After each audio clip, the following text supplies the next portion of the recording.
Working with time series datasets, it is important to identify trends as well as visualize them based on the available datasets. For that purpose, in statistics, the moving average is introduced. So, in simplest sense, a moving average is calculated by creating a series of averages of different subsets of the full dataset. So, the main reason why calculating the moving average is important, it helps us to smooth out the data over a specified period of time. So, in this video, I am going to show you how we can conduct or calculate moving average for a particular time series dataset. So, for this example, I am going to use a sample weather dataset collected from 2020 1st of January to 2020 December 31st. So, in this dataset you can have the humidity, wind speed and solar radiation. So, I am going to use this particular dataset to calculate moving average for weekly and also monthly. So, before I do that, you have to make sure to install this forecast library, because forecast library is important when calculating the moving average. So, as usual, I am reading the CSV file which have the dataset, and then we can examine the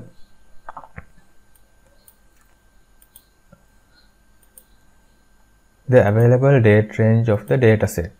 So, as I mentioned before, it available from January 1st to 31st of December 2020. So, the next step is to convert this dataset into date variable. So, in here we know when you first import a data time series dataset into the RStudio, the date variable denoted as a factor or else a character type. So, it is important to create a new variable and format it as a date variable.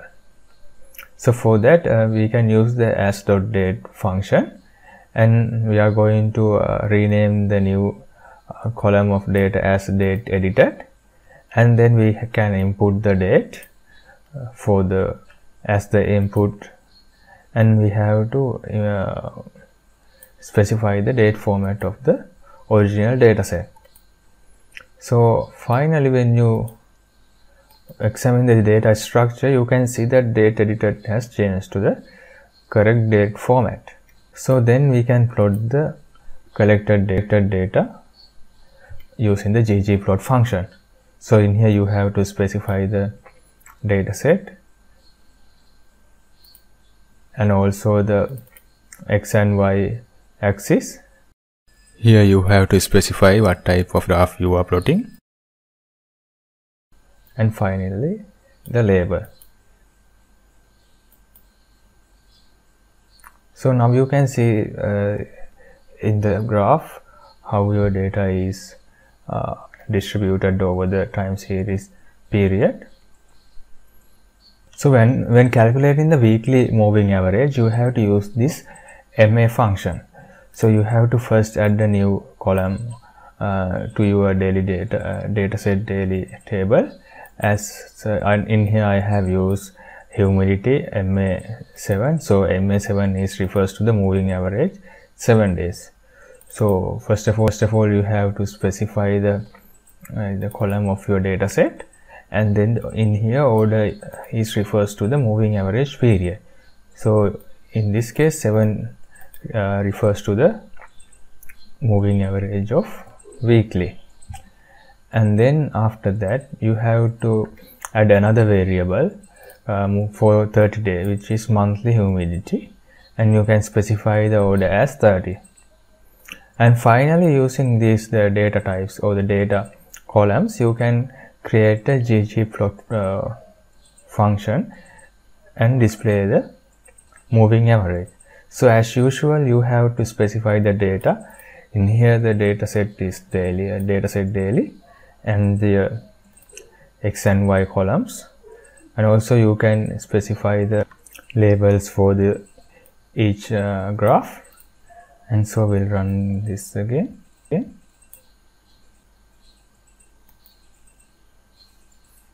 So in here, the reason that I have specified the date as the x variable. However, we have to specify the date variable, which is